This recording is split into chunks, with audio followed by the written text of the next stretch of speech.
All right. So the time is exactly 2 minutes past the hour of 1 this afternoon on the 20th of July 2021.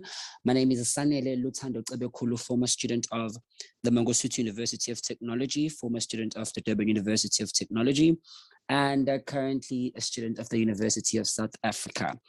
I am going to be the facilitator of this very informative session we're about to have, based on something very close to my heart, of course, and it's something that I believe we as young people, especially within the Enactus fraternity, are something that we are more related to. And topic for this session is designing solutions for humans. Our guest speaker is Lana Franks. Just to give, perhaps to give a very short background on who Miss Lana Franks is.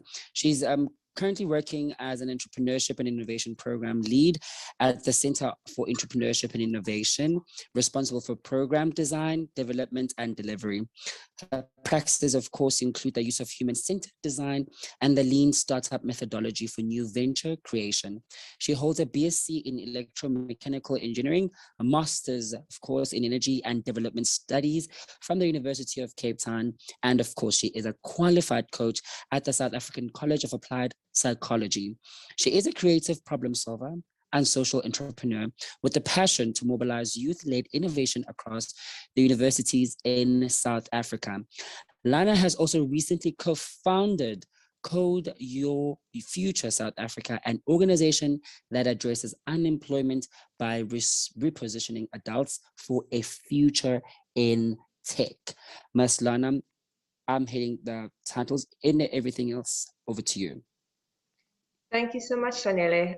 Really good to be here today to talk about a topic that I absolutely love, and I'm with people who are have a heart for the world and a head for business. So I think I'm in good company today. Of course, we do miss the in-person, sessions where we could see each other, but we're going to make the most of our time together in an online environment. So I'm going to, if you're going to allow me, I'm going to share my screen, and then we're going to do a roughly 30-minute or so presentation.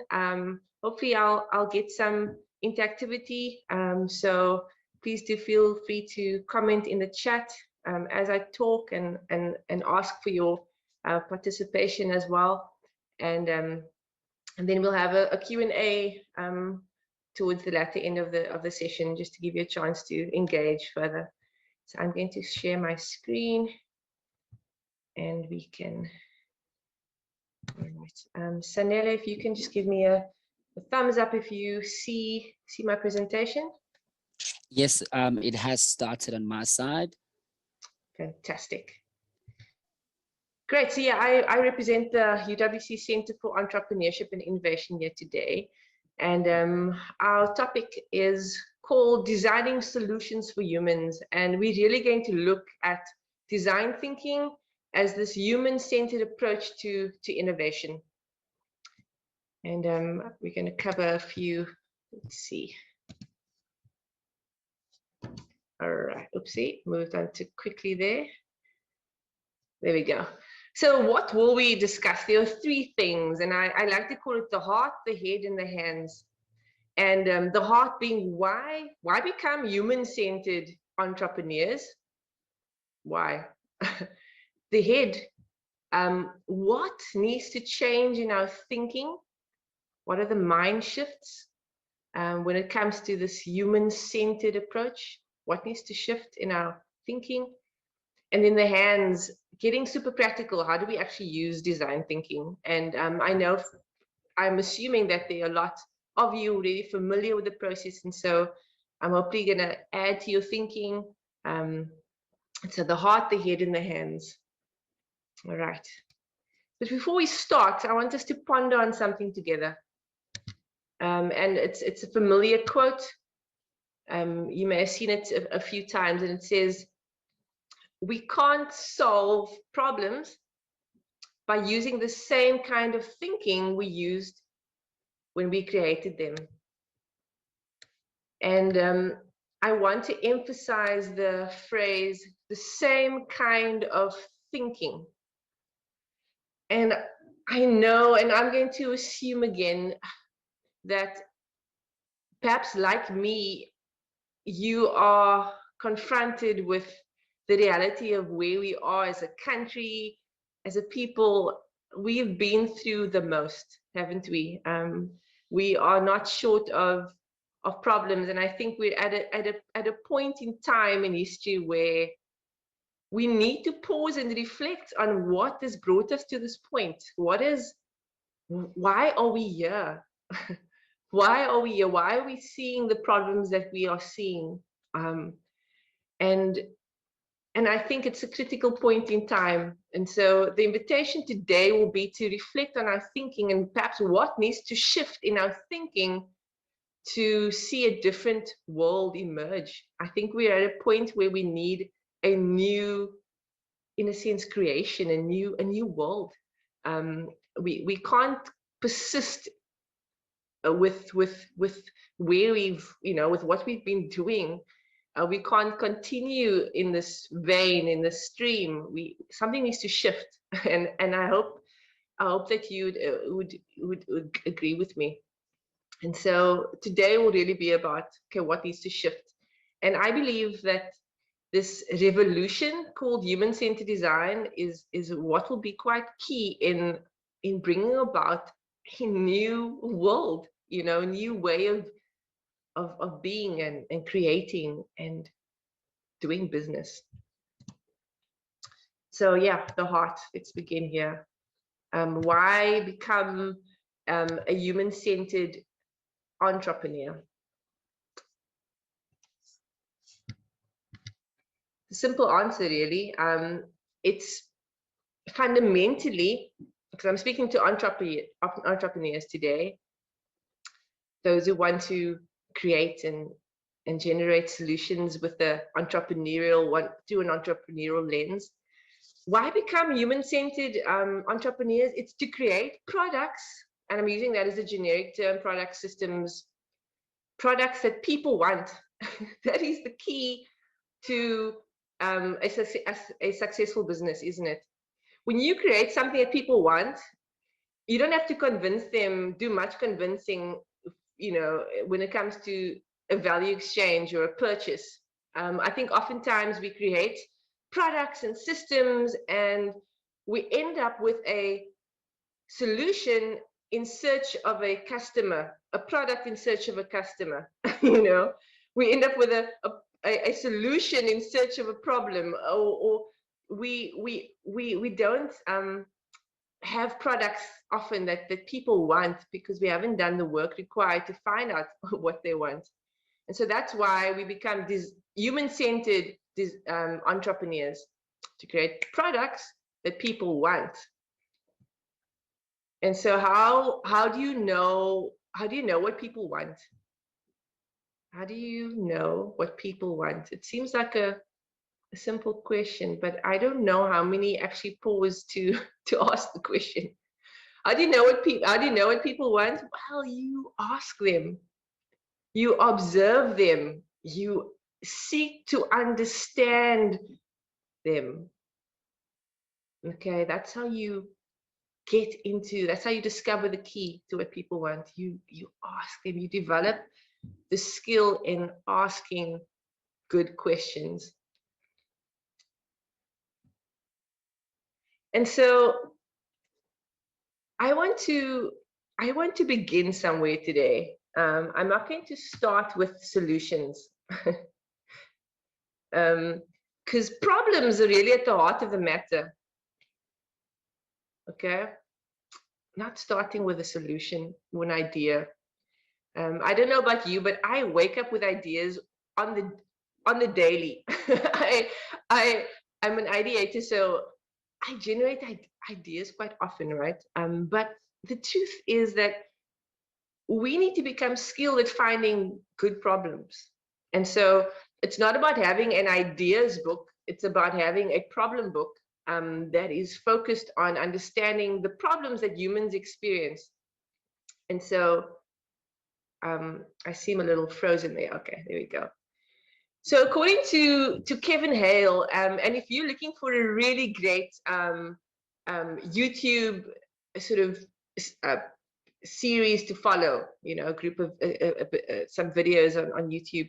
Look for YC. Look for something called Y Combinator. They've got some great material. I see Buntle has his hand, or his or her hand up. Sorry. Is there a question?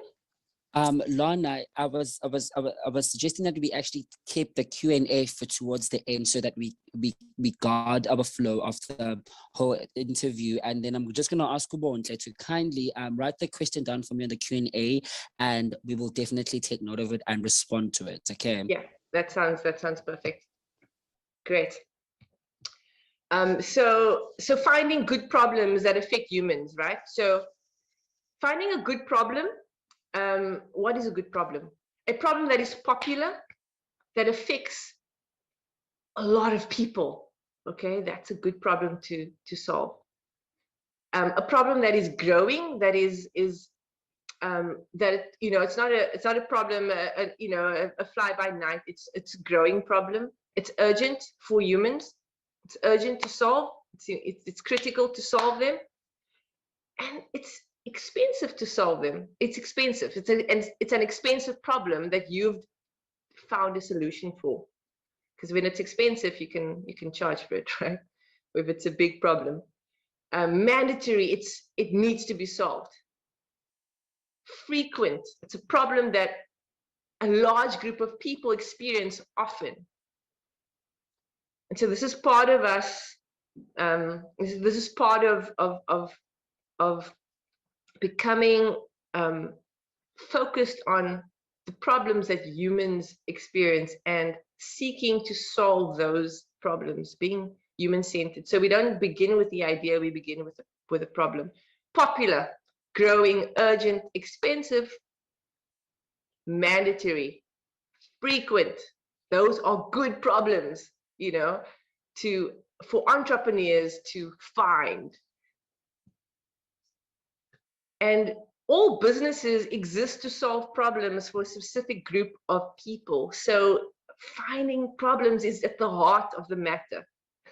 It's the start of being a human-centered or design thinker. Okay.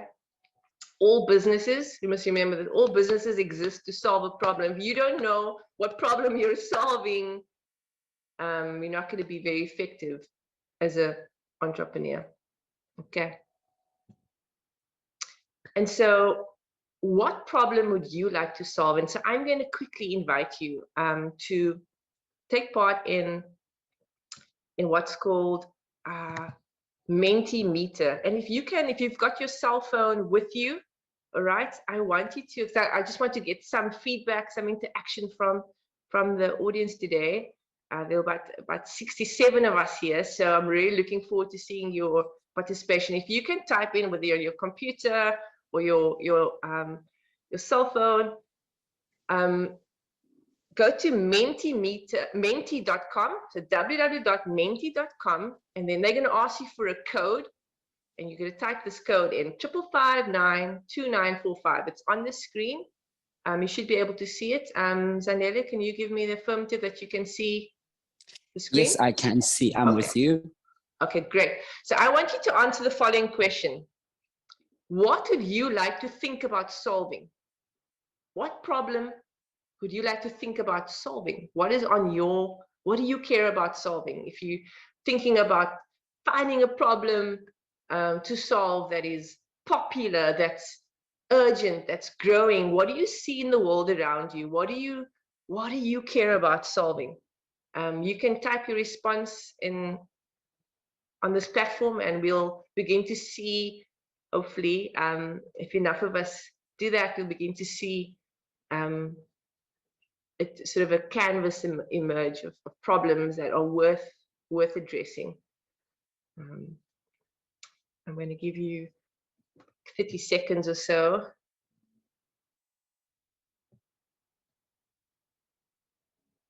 Maybe you're thinking about it. The top of your head, what comes to mind? Food insecurity. Yeah, it's also on the top of my mind. Biogases afford Okay, affordable biogas, world hunger, green economy, bookkeeping. That's interesting. Okay, what else? What else is on your mind as you observe the world at this time? What's food insecurity? So looks like quite a few are thinking about food insecurity. It's definitely also on top of my list of problems I care for. Quality education, water availability, ocean pollution. And now I'm with social entrepreneurs today. What else is there that you're thinking about solving? Unemployment. Youth unemployment at the moment is sitting at 74.7%. It is a crisis. Overcompensation, interesting. Inequality, one of those giants, inequality, poverty, and unemployment. Social values and beliefs, financing for SMMEs. Okay. Thanks for your input. I'm going to take us to the next slide. All right, so every problem should have a problem owner. Who are you trying to solve the problem for? Who is the main problem owner? Important when we're beginning to think about problems affecting humans or designing solutions for humans. We identify the problem and the user, those who are affected by the problem. Who comes to mind? What groups of people? How do you describe the problem owner?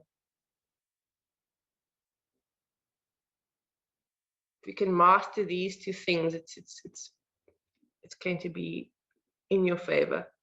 Defining the problem and who does the problem belong to.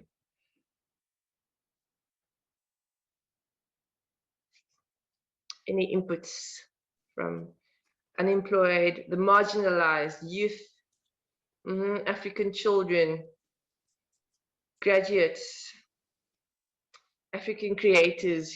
Okay, beginning to, I love it. I love what I'm seeing, beginning to, find those specific groups that you're reaching. Township-based businesses, low budget accommodation. Okay. Low middle class families. Okay. Animals, yeah. Good. Thank you for your inputs. I'm going to pause it there and return to you can continue adding your thoughts. I'm gonna return to the slideshow. Let me quickly go present. Bit of a juggling exercise here. How am I doing for time? Time is running swiftly. Okay. Present. All right, so what problems are you trying to solve? So we're going to move from the heart. Sorry. Wait. Okay, give me a second. Don't know how many of you love Canva, but here we go. All right. Alrighty, so the head. What mind shifts are required? So key. Before I'm going to get into the details of the tools and the process of design thinking, sorry about that. I want to spend time in our thinking space. It's so critical because as you think in your heart, so are we live and we do from, we're led by our thoughts. And so if we can shift our thinking, we'll change our doing. And the doing is what we want to see change at the end of the day. So what needs to shift, all right? In order for you to consider yourself a design thinker, all right? And so it's moving, mind shifts from something into something else. So moving from, all right, so what's going to shift from starting with an idea to starting with a problem. Now, this is really critical because I've seen so many students come to me with an idea. I coach and I often have to ask, so what problem are you trying to solve? And it's a struggle, like, well, this is the idea that I have, and You know, we're so in love with our ideas, and ideas are great, but we need to start with the problem. That is our starting point, finding a problem, moving from an ideas book, which we all may have in some form, you know, 1,000 ideas. I want to do this, I want to do that. Well, let's move to a problem centered book. Cool. What find those problems, right? So it's moving, that's the shift. And often the problem will lead you to innovative and novel ideas, right? If we start with the problem. That's a mind shift, okay? Because we're not used to doing that. Another thing we have to shift from, and it's linked to that, is from being product centered and technology centered, and again focused on our thing, as opposed to being human centered. All right, we want to place the humans at the center, their need, understanding their human need and designing around that. But often what happens is we develop programs and products and services, and then we go and find humans to like it and want it. And when they're not interested, when we struggle to find customers, we're like, oh, or the program fails in some form, we don't have anyone coming. We're like, oh, what's wrong? What is wrong with these people? No, start being human-centered, and finding people who are interested won't be a problem. So it's moving from being product-centered, focused on the technology. No, we build the technology and the product around the human need. We engage with, it's moving from, you know, where we think of people as just consumers to being partners, to being participants in co-creating what we want to, you know, provide to them, a product or service, involving the human. So being human-centered and using what we call empathy, which is I'm going to touch on a little later. And then it's moving from being independent, this solopreneur, this, you know, front horse, to being collaborative, where we value the input of others, where we work in a team. And this is both challenging but also extremely rewarding, to find this team chemistry. It's also part of being human-centered, where we realize that we need one another. Collaboration elevates ideas. It doesn't take away. It actually works to elevate.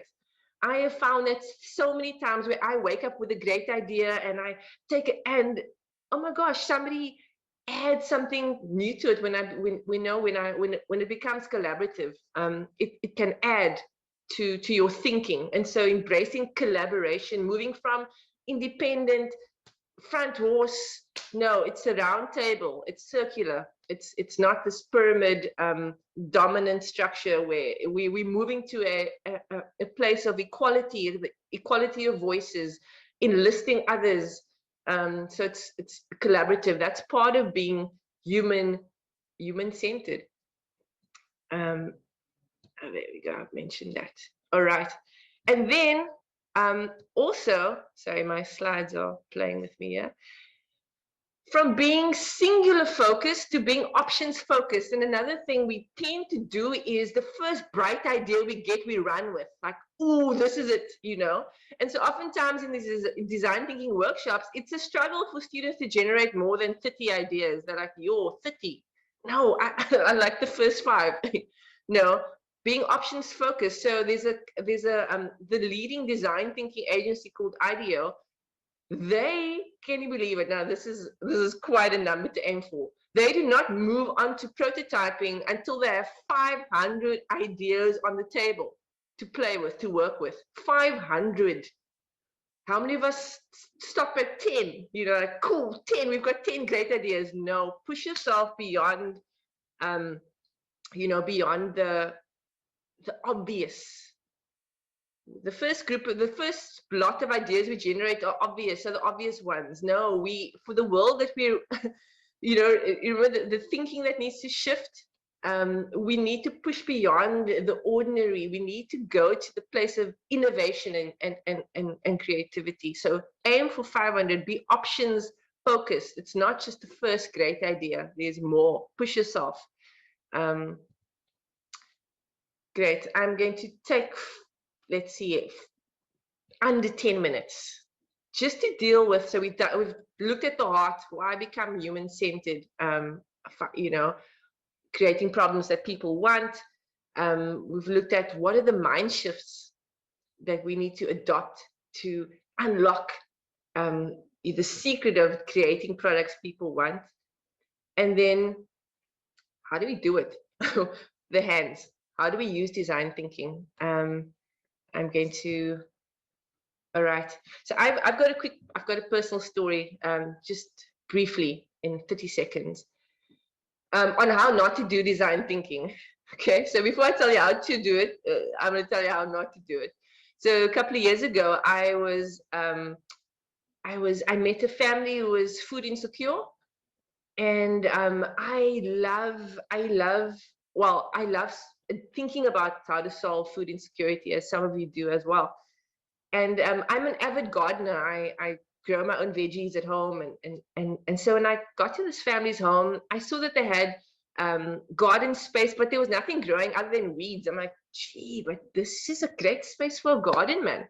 So what I did is I asked them, hey, could I create a garden for you? And they obliged. They said sure. And I got some friends together, and we spent the Friday afternoon planting seedlings, the works, cabbage and spinach in the works, right?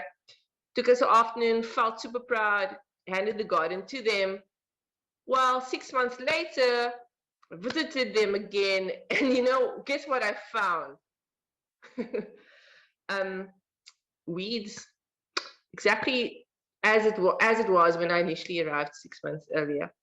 And the problem is that I started with a whole bunch of assumptions as to why they didn't have food, and I assumed that a garden would be a great idea. I didn't spend time understanding. I didn't spend time listening and empathizing and co-creating with them. I just assumed and imposed my wonderful passion for gardening on them, and it failed.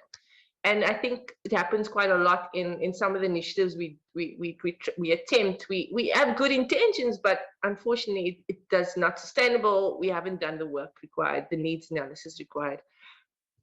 And so, yeah, if I were to, I thought, in a way, in illustrating design thinking, I'm gonna just pull through a challenge so that it has more context, so that we're not just randomly speaking about these phases.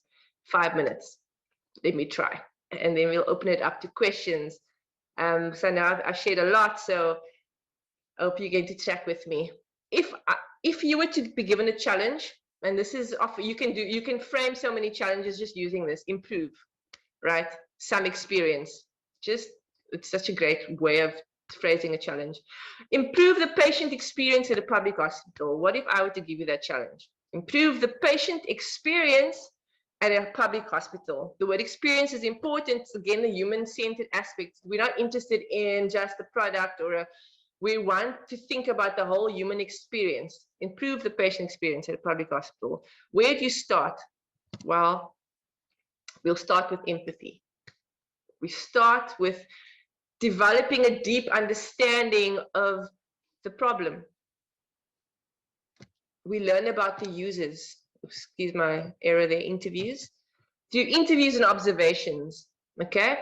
We spend time at a public hospital observing, trying to get interviews with key people, all right? So we empathize, we immerse ourselves in their shoes, we try and observe what are the pain points, we try and find the things that bother people and frustrate them at public hospitals. All right, this is a really great way, a really great canvas to use, sometimes called an empathy map. Before you go and interview, what's really useful to do is start with your initial assumptions. What do you assume happens there? I think this is super useful because if you when you are upfront about your assumptions, you can then go and check them. Unchecked assumptions are very dangerous. So rather be upfront. What do you assume about patients at public hospitals? What are the jobs that they need done? What are they doing at the hospital? What are you assuming is happening? What are the pains you think they're experiencing? And what are the things you think they desire? What would make them happy? The gains. Jobs to be done, pains, the frustrations, gains are the things that you think would make them happy. Begin thinking about that and just being upfront about what you assume. And then when you go and interview, you can update it like, ooh, I really assumed this, but this is actually the experience of those in that specific context. It's really great to be able to compare what you initially assumed and what you've now discovered. It's called problem discovery. But begin with your initial assumptions and then go and do a deep dive. All right. And then once you've done the interviews, now this is often a place where it gets a little tricky, and the students often struggle in deriving these insights. Like, gosh, I've had these great interviews. What do I do with them now? How do I draw the insights? What have I learned? What has become like a revelation? Like, this is what I've learned about these users. All right. And so what if this is a great way to phrase an insight?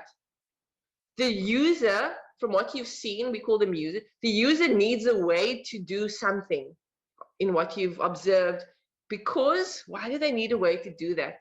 I find this phrasing helps me extract insights. So you can do a couple of these. The user needs a way to. So in this example, imagine we discover in our observations that elderly patients specifically, right, need a way to avoid standing in long queues at public hospitals because it leads to exhaustion. Right? So standing in long queues needs a way. So they need to avoid that. That is an insight from our observation. It's not not based on our assumption. It's something that they may have said in an interview. All right, their point of view. And then what we do is we ask ourselves a design question. Cool, this is the insight, this is the problem. How might we reduce? So this is an example of how to then take that insight and ask ourselves a design question. How might we reduce the waiting time for the elderly patients so that they do not become too tired? This is now an invitation to ideate.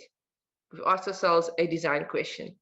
So now we brainstorm as many answers to that specific problem that we've discovered, aiming for 500. Now that sounds ridiculous. Really, 500? How do you know you've got a good how might we question? The one that generates the most possibilities, because you may end up with a number of problem statements and convert those to how might we do this? How do you know what to choose? Well, the one that generates the most possibilities, that that doesn't lead you into a place where you just can only generate 10. That's too little. And a good example is, what equals 5 plus 5? That's a question, right? 10. Now that doesn't give me many options. 5 plus 5 is 10. There's no other answer. What equals 10? Infinite possibilities. 5 and 5, 7 and 3, 6 and 4, 11 minus 1, infinity. So you want to ask those how might we questions that leads you to that kind of open invitation. 5 plus 5 versus what equals 10. I hope you catching my drift over there. It's hard when I can't hear any comments, but I'm hoping you're following me. I'm enjoying myself.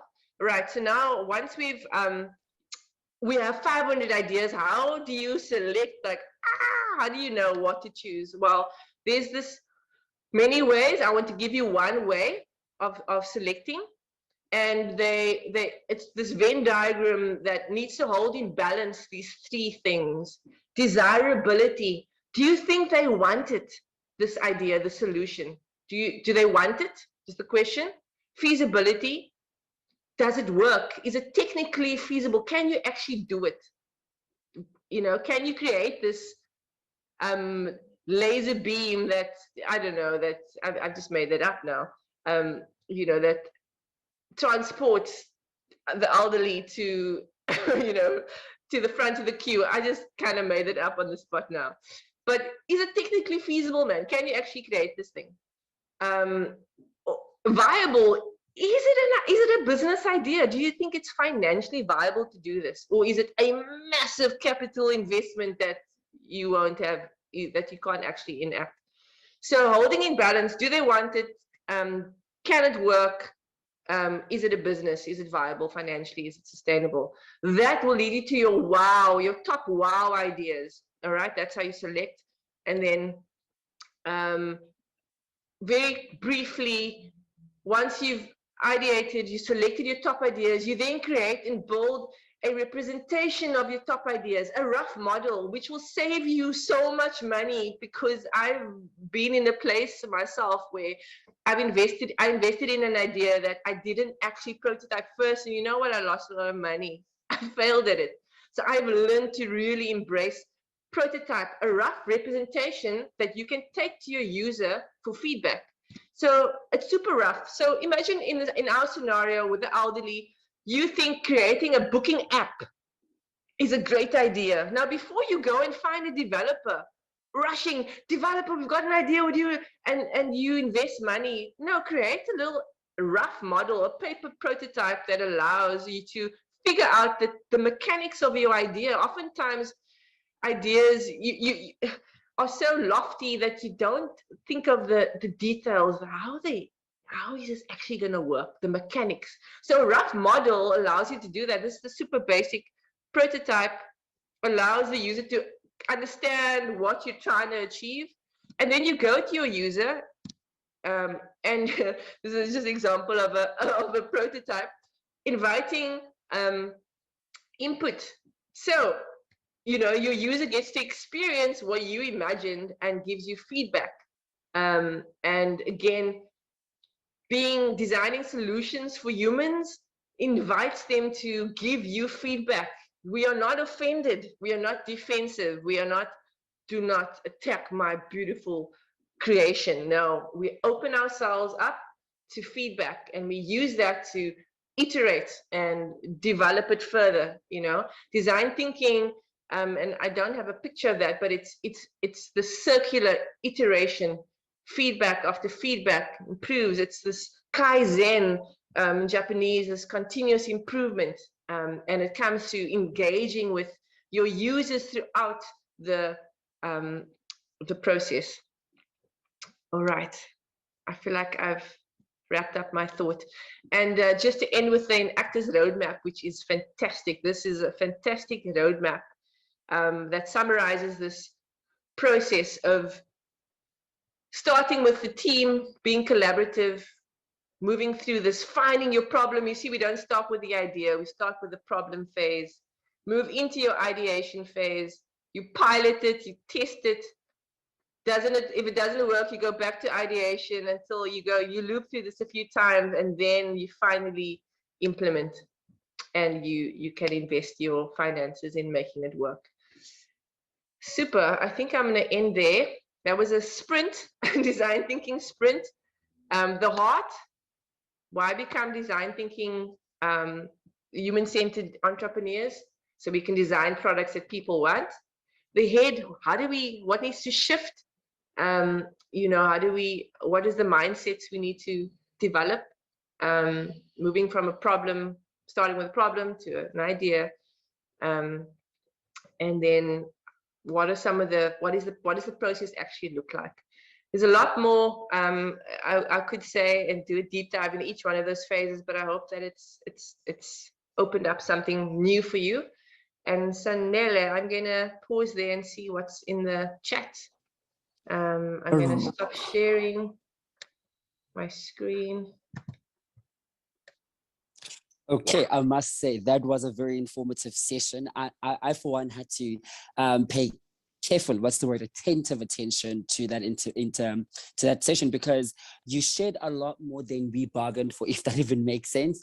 The everything was well orated, and it gave us an idea to questions to questions that we had, but never really knew how to go about solving them. I must say, I'm still questioning the 500 ideas because wow, I think I'm one of the few, because I think I'm one of the few who, once they've reached 5 ideas, let me just end it here. I'm definitely putting my money here. I mean, and I must say, I being a former Enactus member, former project manager, former presenter, former almost everything, the need analysis element is something which I figured that most of us young people tend to not do thoroughly, which is why most of the projects that we do, eventually after 3-4 years, tend to die off because of the lack of needs analysis.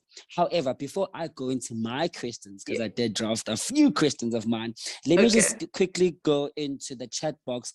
First question was, I'm just gonna give you 3 questions straight up, and then we'll take another 3 questions. Okay. First, if you can do it one at a time, so that I don't forget, if that's okay. Oh, okay, perfect. First question was from Miss Nomfundo Sibia, who asked if you could please elaborate on a problem must be expensive. At some point, you were still explaining the idea generation, and you made mention that a problem must be expensive. So Nomfundo asked that, could you please elaborate on this idea?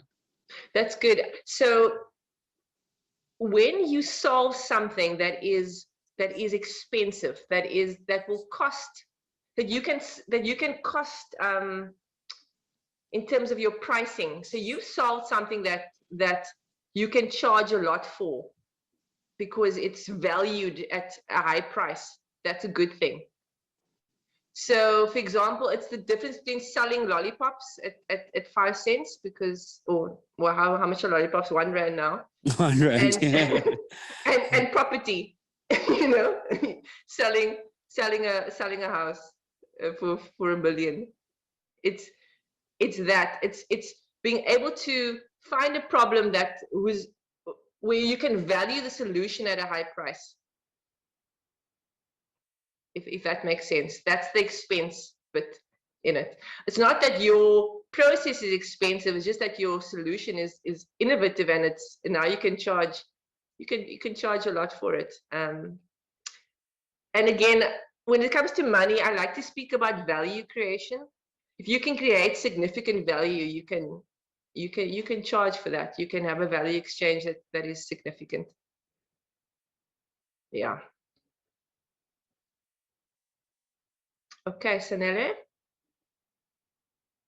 Sanele left.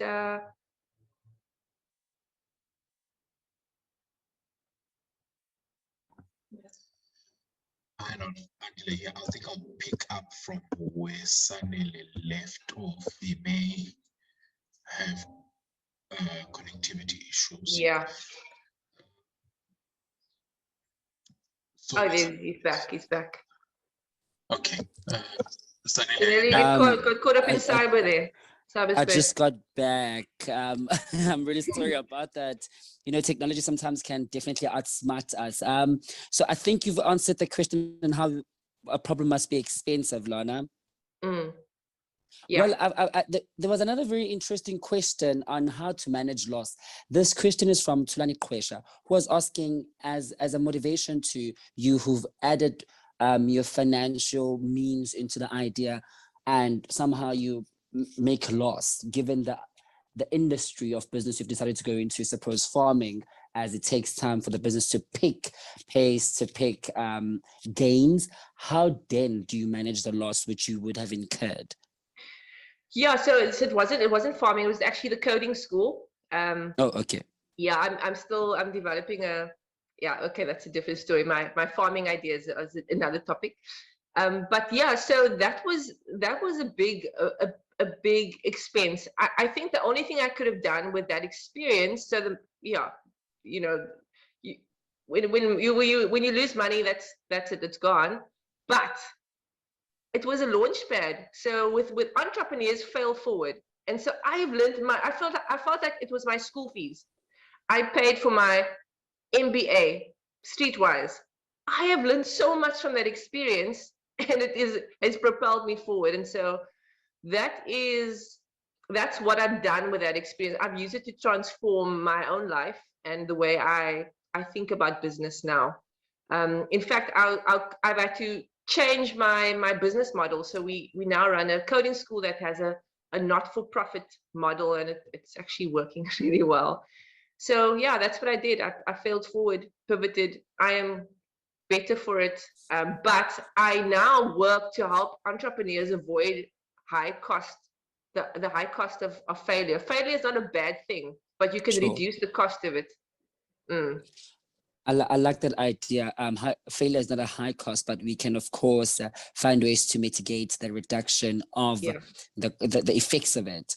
There was another question from Shireen Mbele, who then asked something that I think is quite a very lucrative question, where she asked us, is it selfish if one benefits financially from a problem they're trying to solve? I mean, you made a very relevant example where you tried assisting a family because they had a farming land, and suppose you ended up benefiting, or rather making a benefit of some sort. So is that being selfish compared to the people you are trying to assist? I think, that's such a good question. I think our hearts definitely need to be in the right place. When it comes to money and benefit, it's about value creation. So, and when you create value, there is a value exchange. So it's okay to receive, to derive value as well. So yes, you can benefit, but I think it's helpful for me. It has been helpful for me because we remember we have it, so this triple bottom line helps us stay in balance. It must be profitable, otherwise it's not going to be sustainable. So you have to cover the costs. You have to.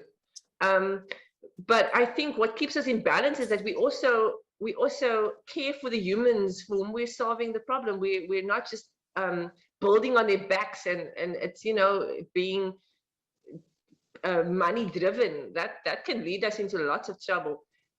Focus on creating value for people, and then it's okay to have a value exchange. Nobody is going to expect, I don't go to a restaurant and eat their food and expect not to pay for it. Of course, I'm deriving value. This is a reciprocity takes place. When somebody does something good for me, it invites me to do something good in return. Reciprocity takes place. So that's very natural. Just focus on creating value, and the value exchange will return. There will be a benefit financially as well, of course. I think the next, I totally get that, and you're making perfect sense, Lana. I think the next question was based on 2 points, which of course I also made, and then one of the listeners derived the question, which I think your question was, how do you know what people want? And then you made a very valid point. All businesses exist to solve a problem. So the question is, does innovation involve creating a solution for a user that a user was not aware they needed? Yes, that's so good, because I think it does. It's part of our observation. Sometimes, for example, there's this great analogy of a fish in a fish tank. The fish doesn't know it's in water. We observe that it is in water. Sometimes people are not aware of their context. It's very true, right? Even for ourselves, we often not aware of our own blind spots, as an example. But this idea of a fish being in water and we're observing them, they're not aware of some of those things. We can watch. And so, yes, absolutely. Creating those novel ideas, but they need to understand it's fine to discover a need that somebody may not be aware of, but they need to get to a place of awareness in order for the transaction to be viable. Definitely. Yeah. I think now the next question I'm about to ask becomes even more relevant, which I found from Danny. Danny asked a very interesting question, which suddenly fits in chronology, of course. Danny wanted to know, how do we keep up with the changing needs of the society? I mean, as a person, one thing we are known for is that we are quick and at ease to adopt to change with the environment. So which means that our tastes and preferences also fluctuate as and when there's change taking place. So how do we keep up with the changing needs of the society? One day I want a black pen, but tomorrow I want my pen to emit gloss or glitter. How do we keep up with that change? Yeah, it's so good. I think one of the key attributes of an entrepreneur is agility. So the ability to have quick feet, to pivot quickly. And I think we need to be agile in the way we set up a business model. We cannot be rigid. We cannot be rigid. There needs to be a fluidity around our business models. So, but how do we keep on the pulse? At the pulse is literally to make customer. So moving from customer being a consumer to customer being a participant. Yeah. So we need to involve. It's a mind shift.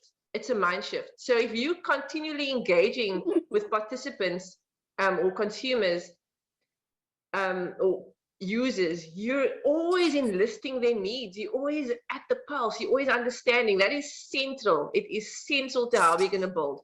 There's no other way. If it's not central, it will be like, oh yeah, we must do some customer survey annually. That's not enough. How are you involving them in your, how are they participants of your business? And here's another one from Musibu Siso. He wants to know, how do we make people comfortable with sharing their problems? This question comes from a point that I made earlier, which is the need analysis. You know, how do we get some, because I mean, at some point, Lana, you do see a struggling business and you might have a model perhaps that it could work, but you're only seeing that at a surface. How then do you ensure comfortability in speaking to the participant who now moved from just being a mere client or customer to being a participant, that they open up and converse with you? I mean, of course, let me make a typical example. I saw during the idea generation, somebody spoke about bookkeeping. Bookkeeping involves finances, involves bank statements, it involves something that's so personal. Yeah. How do you get people to be comfortable with, of course, a total stranger to some extent, asking such questions? Yeah, it's such a good question. Maybe I'll flip it and say, what makes you comfortable in sharing? You know, what are the basic things that should be in place for you to feel comfortable enough to share? I would, you know, so maybe just a rhetorical question. So think about that for yourself. What is it going to take for you to feel comfortable sharing, and then try to create that for the other? So I know for myself, trust is a big thing, credibility. You know, you can't ask personal questions from the get-go. There has to be a rapport. So the first thing you want to do is, when you're interviewing, is create rapport. Isn't it true? I be nice, you know. Just be nice, be accessible, be and there's that, and then of course there's just make, you know, have something that says piece of paper written out, says what you share with me is confidential. Make that known. Ask permission for recording. Just respect the person's, those you interview, their personal boundaries. Make that, you know, show that you respect that. And you know, like I said, there are some sensitive questions, and you need to know when to ask sensitive questions. You need you need to have certain rights to be able to do that. I think so. It's not a quick overnight thing. It takes time to develop rapport with people. Yeah, I think that's what I'd say for that. Indeed. I see there are two more questions which just come up. I'm going to read two questions. I mean, we are pressed with time, but I mean, given the fact that we are given an hour, maybe we can just take one or two questions. One is from Sibusile Dlamini, who says, don't you think that one of the reasons for companies shutting down is due to companies doing the needs analysis once instead of yearly, 2 or 3 years basis? This also comes with a company's agility as well. What is your take on that? Yeah, I think you're right. We don't keep at the pulse. And so that is the shift. That is the revolution. And the invitation to you as young entrepreneurs, you've got this opportunity to shift and change the way business is done. That is the opportunity. So I agree with you. Annual needs analysis is too little. How do you integrate it into your practice as a company culture? That's what is the invitation. That's the invitation to us as Enactus. As a culture. I love that. Maybe one last one.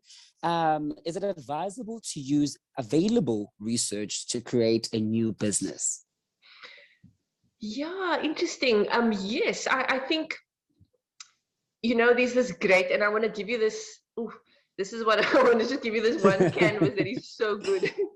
Okay, because I love working with students. You were at university and you've got the opportunity to do research. You've got access to such a great, you know, knowledge.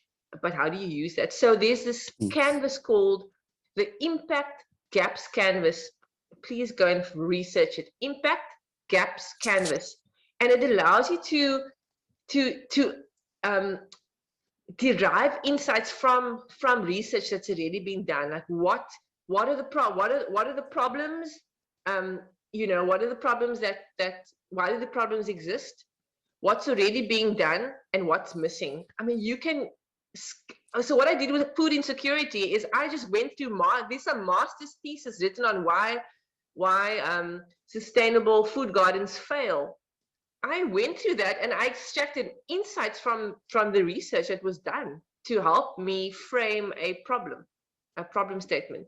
So there's just so much out there that you can use to develop a deep understanding of the problem. Remember, so you asked me, can you use it to develop ideas? Yes, research is great in helping you understand the problem landscape. And remember, that is the key, finding good problems. Yeah, I think that's what I would say to that. Lana, I need to pass my words of utmost gratitude on behalf of Enactus South Africa, on behalf of all the participants and everyone who was able to join today. And of course, on my own behalf as the facilitator of the program, that you've been such a beautiful speaker and you've opened our minds to new insights. You've shared ideas which perhaps you might have overlooked from different angles that we came today. I mean, as a former student, as somebody who's budding in business, you've just shared so much of brilliant ideas that we did not know are so big and so meaningful. I would like to take this opportunity and thank everyone for availing themselves. Of course, we are Enactified. High five to Enactus National Competitions 2021. Though with coronavirus, we are still doing it virtually. So guys, please don't forget, wash your hands, sanitize, social distance, and wear those masks. Lana, thank you so much for your availability. Thanks, Adele. You were an absolute joy to chat with today. Thank you. Thank you. I think I can say by the power vested in me, we can adjourn today's session. Thanks, Adele. Cheers. Bye. Bye.